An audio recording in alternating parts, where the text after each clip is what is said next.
पहिलीच जी काही पहिल्यांदा वेलेली प्रिन्सची पाट आहे गौतमी म्हणून, तिला ह्यावेळेस पहिल्याच वेळेस त्याला 4 पिल्लं झाली होती. तिच्यावरती थोडंसं पहिल्यापासून लहानपणापासून आपल्याकडे वाढलेले आहे, त्यामुळं तिच्यावरती थोडासा जास्त जीव आहे. आपल्याला फॉल्टी ब्रीड पुढं मार्केटमध्ये न्यायचं नाही किंवा वारंवार ऐकला मी, किरणच्या बाबतीत असेल की तुमच्या बाबतीत असेल, वस्तू घेताना कुणाच्याही नुसत्या नावावरती, एखाद्या नराच्या नावावरती घेऊ नका. प्रिन्सच्या माद्यांना परत प्रिन्स सोबतच क्रॉस केलं, पण माद्या दिसत आहेत. प्रिन्सचे नर जात आहेत कुठं, आहेत कुठं, आणि इनब्रीडिंग 100% करूच नये याही मताची आम्ही सहमत नाही. कुठली मादी जी नवीन आहे किंवा चांगली आहे किंवा जी तुम्ही त्याबद्दल आता ह्या दिसतेत ह्या सगळ्या आपल्या प्रिन्सच्या पाटी आहेत. याच्यामध्ये एकच एवढी फक्त चेतन जाधवांकडून आणलेली ही बाबाची एक फिमेल आपण घेतलेली आहे.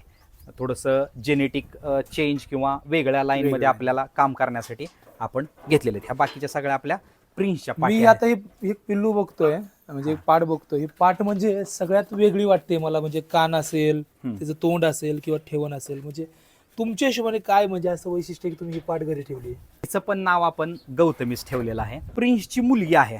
तुम्ही ओव्हरऑल कॅरेक्टर बघा, आता 4.5 महिन्याची पाट आहे. कान बघा, चेहरा बघा, शिंग बघा, बाकीच्या सगळ्या गोष्टी बघा. म्हणजे फक्त तिचे कान चांगले आहेत म्हणून तिला बघा मी म्हणत नाही.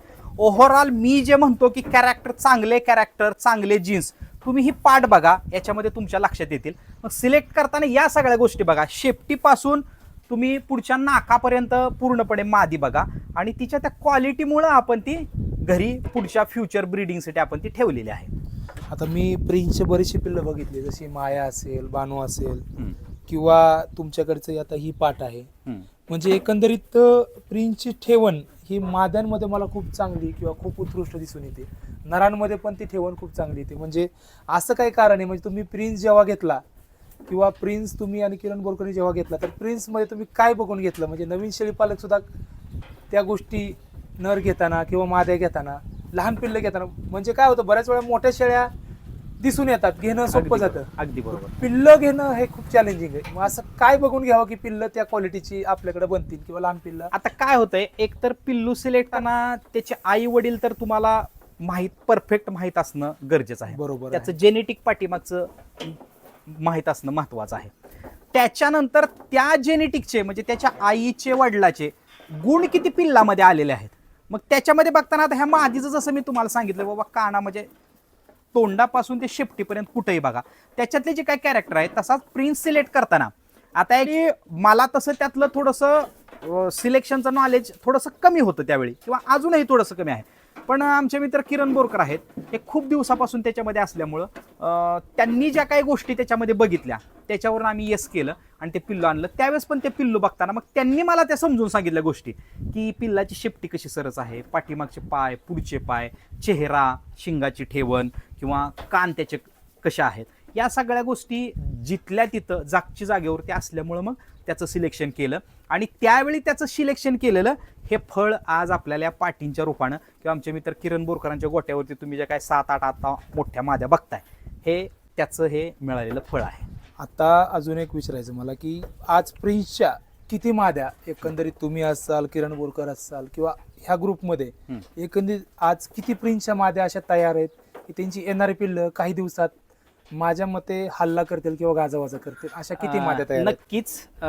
याच्यामध्ये आता माझ्याकडं थोडंसं काय झालं, पाठीमागच्या बॅचच्या मी मैत्रीच्या संबंधामुळं थोड्याशा पाटी बाहेर दिल्या, पण आमच्या किरण बोरकरांनी सगळ्या पाटी ठेवलेल्या आहेत. 3 महिन्यानंतर तुम्हाला त्या पाटींचे रिझल्ट मार्केटमध्ये आलेले बघायला मिळतील. बाहेर दिलेल्या माद्या कुठल्या, त्यांचे नाव काय? हा, आता दुसरी महत्वाची गोष्ट तुम्हाला सांगतो. एक तर प्रिन्सच्या जास्त माद्या आम्ही बाहेर दिलेल्या नाहीयेत, तुम्हाला क्लिअरली सांगतो, कारण आम्हाला हे जीन्स पुढे वाढवायचं आहे म्हणून आम्ही ठेवलेले आहेत. तरी पण आमच्या मैत्री खातर काही माद्या आम्ही बाहेर दिला. याच्यामध्ये आमचे मित्र दिंडे सर असतील, त्यांना काही माद्या आम्ही दिलेल्या आहेत. रणजित मस्कर असतील, त्यांना 1-2 माद्या आम्ही दिलेल्या आहेत. असे सिलेक्टिव्ह एक 4-5 आमचे मित्र आहेत, त्यांच्याकडे फक्त या माद्या आम्ही दिलेल्या आहेत किंवा त्यांच्याकडे या वस्तू फक्त गेलेल्या आहेत. नाहीतर बऱ्यापैकी बाकीच्या आमच्याकडं आमचे मित्र अमोल पांढरे आहेत, त्यांच्याकडे काही अशा या माद्या आम्ही ठेवलेल्या आहेत. आणि मला वाटत नाही म्हणजे एकंदरीत 50 पेक्षा जास्त माद्या तर नसतील का, संख्या ह्यापेक्षा कमी आहे? नाही, एवढ्या नाही आहेत माद्या. एक सरासरी सगळ्या मिळून 30 माद्यांच्या आसपास आहेत सगळ्या माझ्या. म्हणजे तुम्ही जेव्हा प्रिन्स लाईन डेव्हलप केली, तुमच्याकडे नर चांगला होता, हो. माद्या चांगल्या होत्या, लिमिटेड होत्या, हो. पण तुम्ही त्याचं असं ब्रीडिंग एकदम जास्त प्रमाणात नाही घेतलं मग? नाही, कसं झालं माहिती आहे का, आम्ही ब्रीड घेतानाच प्रिन्स क्रॉस करतानाच चांगल्या सिलेक्टेड ज्या काही माद्या आहेत, प्युअर आहेत, कॅरेक्टर व्यवस्थित आहेत, त्या सिलेक्टिव्ह माद्यांनाच फक्त त्याचा आम्ही प्रिन्स लाईन breeding झाली घेतली. असती ना तुमची, तुम्ही का नाही केली? नाही, आपल्याला अजिमभाई आपलं कसं आहे, आपल्याला लाईन किंवा मोकळं नाव आपल्याला याच्यामध्ये कमवायचं नाही, आपल्याला चांगलं जेनेटिक पुढे कॅरी करायचंय. त्यामुळं त्या प्रिन्सच्या कॅरेक्टरला ज्या माद्यांची कॅरेक्टर Match चांग मॅच होतील तेवढेच फक्त हे केलं. काही माद्यांना प्रिन्सच्या आमच्या रिझल्ट खराब आले, आम्ही म्हणजे हे करतो, त्या माद्यांची पिल्लं आम्ही विकताना ती प्रिन्सच्या आहेत किंवा प्रिन्स लाईन म्हणून आम्ही पुढे ती कॅरी केली नाहीत, नॉर्मल पिल्लं म्हणून आम्ही ते हे केलेले आहेत. आणि त्या माद्यांना आम्ही परत प्रिन्स क्रॉस केला नाही किंवा आम्ही त्याचं प्रोडक्शन बंद केलं. एक, ज्या माद्यांमधून मी- चांगली पिल्लं आली. मी परत तुम्हाला मध्ये थांबवतो की एक आरोप वारंवार ऐकला मी, किरणच्या बाबतीत असेल की तुमच्या बाबतीत असेल, की तुम्ही प्रिन्सच्या माद्यांना परत प्रिन्स सोबतच क्रॉस केलं. पण माझ्या हिशोबाने मी पहिली मादी प्रिन्सची बघितली असेल माया, की जी वेल आली असेल किंवा तुमच्यातलं वेल आली असेल. प्रिन्सचं वय पण जास्त नाही मायामध्ये, हो 4-6 दात आता प्रिन्स असेल. मग एवढ्या लवकर प्रिन्सच्या माद्या लागू झाल्या, परत त्यांची पण पिल्लं झाली आणि त्यांनाही तुम्ही क्रॉस केला, असा आरोप तुमच्यावर होतो. मग हे कसं शक्य? म्हणजे 6 दातामध्ये नर आहे आणि त्या नराच्या पाठी या परत लागवडीला कशा आल्या लगेच? कसं आहे अजिमभाई, आरोप प्रत्यारोप हे चालत राहतात. काही माणसांचं कामच असतं ते करणं. सगळ्यात महत्त्वाचं काय झालं होतं, आम्ही सुरुवातीला ट्रायल बेसवरती प्रिन्स आदंत असतानाच काही ठराविक माद्या आम्ही भरल्या होत्या. त्याच्या ज्या काही पाटी झाल्या, त्या पाटी आज जे काय आहे त्या पाटी आज वेलेल्या आहेत. आता ही जी तुम्हाला पाट म्हणलं, ही प्रिन्स आदंत असतानाची ही पाट आहे. मग साहजिकच आहे, प्रिन्स 6 दातावर गेला, आता ही 4 दातावरती आहे. सुरुवातीला एवढ्या फास्टली ह्या वाढल्या आणि ही 2 दात किंवा 14 महिन्याची झाली की आम्ही लगेच क्रॉस केली होती. कुणीही आदंत नर आणि तो 6 दातापर्यंत जाईपर्यंत वयाचं कॅल्क्युलेट करा, त्याच्यामध्ये मादी वेती किंवा नाही हे त्यांनीच कॅल्क्युलेट. एक इनब्रीडिंग तुम्ही केली आहे. हा, आम्ही इनब्रीडिंग करायचं कारण ते पण सांगतो. आम्हाला रिझल्ट बघायचा होता. इनब्रीडिंगचे रिझल्ट कसे येतात. इनब्रीडिंग 100% करूच नये याही मताशी आम्ही सहमत नाही आणि करावंच याही मताशी आम्ही सहमत नाही. आम्ही सुरुवातीलाच का केलं होतं तर रिझल्ट इनब्रीडिंगचे कसे येत आहेत हे बघायसाठी आम्ही 4 माद्या प्रिन्सकडून क्रॉस केल्या होत्या.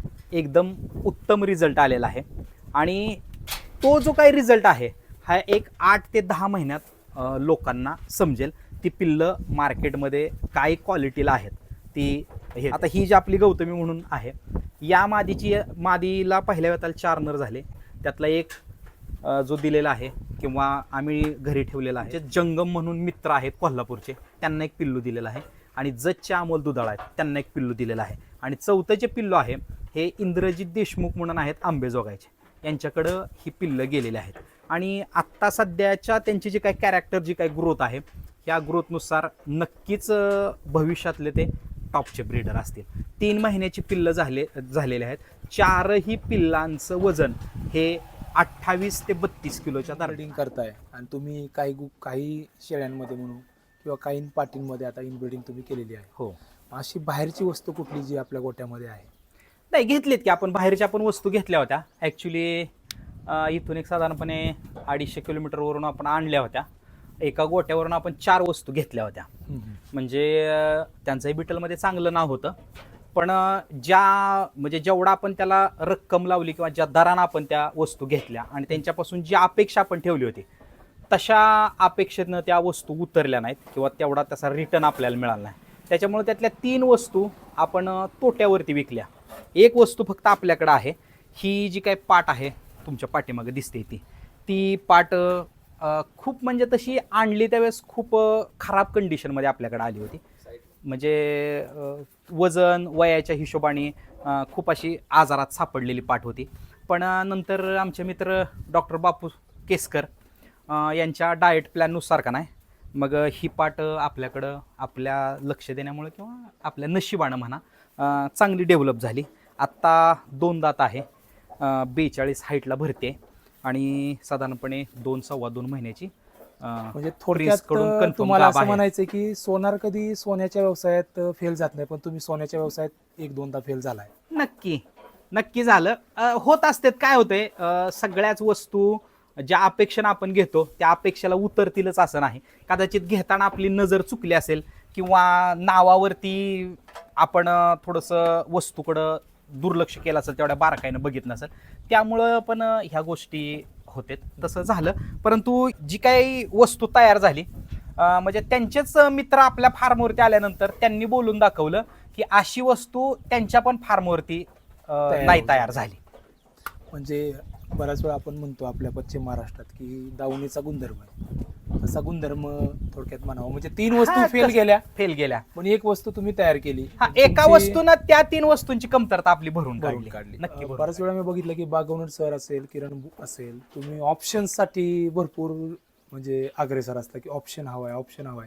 प्रिन्स होता, प्रिन्स चांगला चालू आहे, प्रिन्सची पिल्ल टॉप आहेत, नक्की. पण तरी तुम्ही लगेच मटका आणला, मटक्यापासून पण ब्रिडिंग चालू आहे. जोपर्यंत मटका चालू आहे तुम्ही परत ऑप्शन चालू करता, ब्रह्मा आहे, राईट, ते काही ऑप्शन होत नाही. अजून 2 ऑप्शन तुम्ही अजून तयार केलेत, ते हिडन आहेत. हो. असं कंटिन्यू ऑप्शन्स तुम्ही ठेवताय, पण तुम्ही बाहेरच्या शेळी पालकाला कधी शेळ्या लावून दिल्यात का, किंवा तुम्ही लावून आणल्यात का स्वतः? एक तर प्रिन्सचा आम्ही शक्यतो बाहेर कोणाला क्रॉसिंग दिलेलं नाहीये. चुकून 1-2 दिलेले असतील प्रेमाखातर, जे कोण मित्र होते. 2 फक्त मादे आम्ही बाहेर भरून दिलेले आहेत, खूप आग्रहाखातर. काय होते, काही गोष्टींमध्ये संबंध जपावे लागतात म्हणून ते हे केलेले आहेत. आणि तुम्ही जसं म्हटला की ऑप्शन शोधता तुम्ही, नक्कीच काय होतंय, हा थोडासा आमच्या छंदाचा भाग आहे. त्यामुळं किरण असेल किंवा मी असेल, नवीन एखादी चांगली काही वस्तू मिळत असेल तर आम्ही नक्की तिला प्रेफरन्स देतो, तशा वस्तू घेतो. जसं तुम्ही म्हटला की मटका घेतलाय, त्याचं ब्रीडिंग चालू आहे. एक ब्रह्मा म्हणून थोड्या दिवसात आपला मेल शो होईल. त्याच्यानंतर आणखीन 2 मेल आहेत. ते पण मेल नक्की पुढं भविष्यात चांगलं ब्रीड तयार करतील. थोडंसं ऑप्शन्स आपण ठेवलेले आहेत, कारण आपल्याला या ब्रीडमध्ये हे ब्रीड खूप लांबपर्यंत घेऊन जायचं आहे, म्हणूनसाठी हे सगळे प्रयत्न आहेत.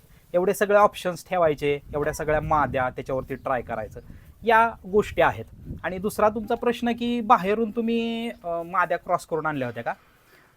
1-2 माद्या आम्ही बाहेरून क्रॉस करून आणल्या होत्या, किंवा थोडंसं त्याच्यामध्ये वेळ गेला, त्यात नुकसान पण झालं. हा, थोडं नुकसान पण झालं, पण तो झाल्या गेलेल्या गोष्टी आहेत, तो नशिबाचा भाग आहे.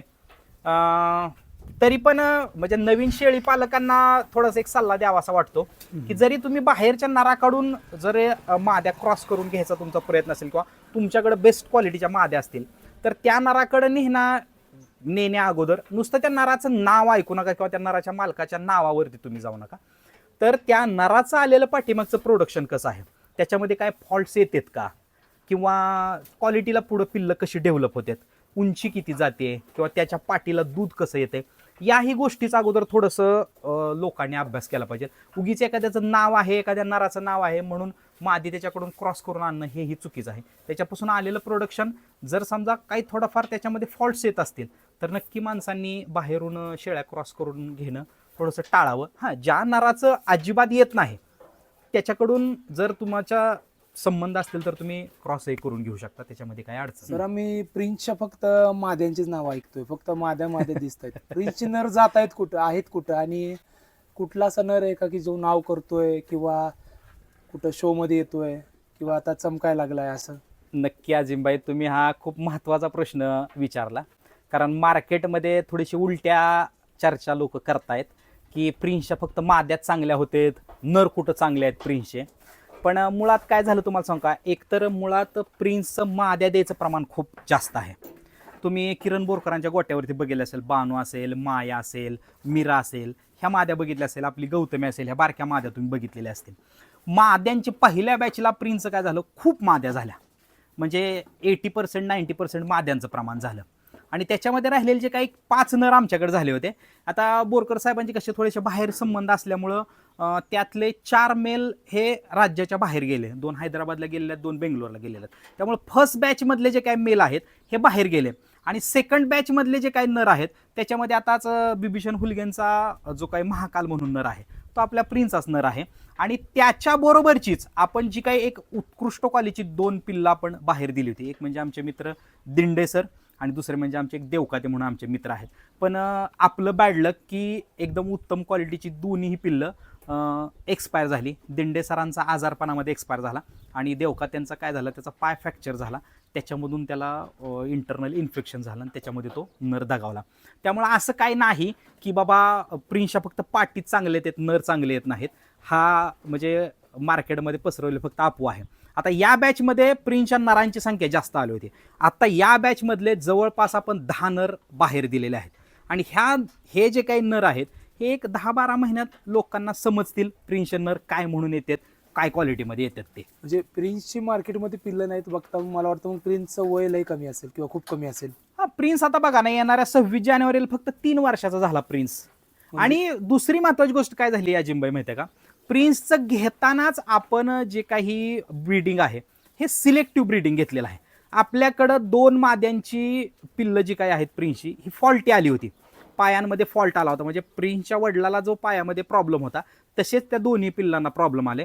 तर आपण त्या ज्या काही माद्या आहेत ह्या माद्या आपण सेल आउट केल्या, त्या परत प्रिन्सकडून कधी क्रॉस केलेल्या नाहीत. म्हणजे थोडक्यात काय माहिती आहे का, हे ब्रीड पुढं घेऊन जाताना आपली भावना त्याच्या पाठीमागची खूप प्युअर आहे. आपल्याला फॉल्टी ब्रीड पुढं मार्केटमध्ये न्यायचं नाही किंवा विकून त्याच्यापासून पैसे कमवायचे नाहीत. मुळात माझं तर काय आहे तुम्हाला तर चांगलं माहिती आहे, माझं हा मेन उत्पन्नाचा सोर्स नाही आहे, हे फक्त माझी आवड आहे. ह्या आवडीच्या ह्याच्यातून पैसे नक्की मिळतात, पण ही माझी अजूनही माझी आवड आहे, माझी पॅशन आहे. मग थोडक्यात असं म्हणायचं की तुम्ही प्रिन्सची लाईन नरापेक्षा माद्यांमधून जास्त पुढे येणार. नक्कीच, कारण काय झालेलं आहे, प्रिन्सच्या माद्या आपण भरपूर ठेवलेल्या आहेत. सर बऱ्याच जणांच्या नरावरून लाईन फेमस आहेत, पण तुमच्याकडच्या माद्या असतील किंवा किरणकडच्या माद्या असतील, आता तुमच्या लाईन ह्या माद्यावरून फेमस व्हायला लागल्या. जसं आबाकडं चांदणी असेल, सौरभकडची बेगम असेल, जमजम असेल, तर आता तुमच्या शेळ्यांची नावं नरापेक्षा जास्त पुढे यायला लागलेत. नक्कीच की, कारण मी पहिल्यांदाच अजिमबाई तुम्हाला काय सांगितलं की प्रिन्सच्या होतानाच पहिल्या बॅचमध्ये माद्या जास्त झाल्या. जसं आता तुम्ही ह्या चांगल्या चांगल्या माद्यांची नावं घेतली, नक्कीच फ्युचरमध्ये किंवा थोड्याच दिवसात याही प्रिन्सच्या ज्या काही माद्या आहेत, मग याच्यामध्ये बानो असेल, गौतमी असेल, मीरा असेल, त्याच्यानंतर बाकीच्या ज्या काही आणखीन 3-4 माद्या आहेत, यांची नावंसुद्धा नक्कीच घेण्यायोग्य किंवा त्या पात्रतेच्या तेवढ्या उंचीच्या नक्कीच या माद्या तयार होतील. पुढं फ्युचरमध्ये नक्कीच चांगलं ब्रीड तयार करायची धमक या माद्यांमध्ये नक्कीच असणार आहे. म्हणजे प्रिन्सची ओळख आपण असं समजून चालायचं की आनंदमध्ये 42 माद्या तयार करणारा नर. 100% हे मी सांगायची गरज नाही. जेवढ्या बी बिटल प्रेमी लोकांनी या माद्या बघितलेल्या आहेत, स्वतः त्यांनी दात बघितलेले आहेत, माद्यांची उंची बघितलेली आहे. आत्ता सुद्धा या ज्या काही बारक्या पाट्या आहेत या देखील फ्युचरमध्ये जाऊन नक्कीच आदंत 40-42 पर्यंत जाणार आहेत. किरणकडची आता एक मादी 2 दात साधारणपणे 44.5 भरते. बानू आहे आदंत 44 भरत होती. त्यामुळं या माद्यांमध्ये देखील तेवढी ताकद आहे. पुढं तेवढ्या ताकदीचं किंवा पंजाबच्या कॉम्पिटिशनचं ब्रीड तयार करायची ताकद नक्कीच्या माद्यांमध्ये आहे आणि फ्युचरमध्ये मार्केटमध्ये तुम्हाला ते ऐकायला मिळेल. जाता जाता नवीन शेळी पालकाला तुम्ही काय सांगू इच्छिता? नक्कीच नवीन शेळी पालकांना म्हणा किंवा जुन्या शेळी पालकांना म्हणा, माझं एकच सगळ्यांना रिक्वेस्ट असेल किंवा मोठ्या मनाने आपल्याकडच्या जनावरांमध्ये जे काही कमतरता आहे हे मोठ्या मनाने आपण मान्य करा. त्या कमतरतेची जनावरं नवीन बिटल शेळी पालन करणाऱ्याकडं जाऊन देऊ नका. आणि नवीन बिटल शेळी पालकांना माझं हे म्हणणं असेल की वस्तू घेताना कुणाच्याही नुसत्या नावावरती, एखाद्या नराच्या नावावरती घेऊ नका. त्या नराचं प्रोडक्शन किंवा त्या मालकाच्या गोट्यामध्ये आलेलं प्रोडक्शन, त्यांनी दिलेलं बाहेरचं प्रोडक्शन, नक्की त्याच्यामध्ये काय प्रॉब्लेम्स आलेत का किंवा खराब जनावरं झालेत का हे बघा. आणि जे जुने शेळी पालक आहेत यांना मी नक्की म्हणेन की तुम्ही तुमच्या मनाचा मोठेपणा दाखवा. तुमच्या जनावरांमधल्या कमतरता, तुमच्या जनावरांमधले फॉल्ट स्वतः मोठ्या मनाने स्वीकारा आणि ते फॉल्ट भरून काढण्यासाठी किंवा ते फॉल्ट नसणारी जनावर आपल्या गोटावरती कसं तयार होतील याच्याकडे लक्ष द्या. कारण हे ब्रीड आहे. तुम्ही एखादी वस्तू किंवा 4-2 वस्तू फसवून लोकांना विकल्या तर पुढं त्या लोकांचं नुकसान याच्यामध्ये होणार आहे.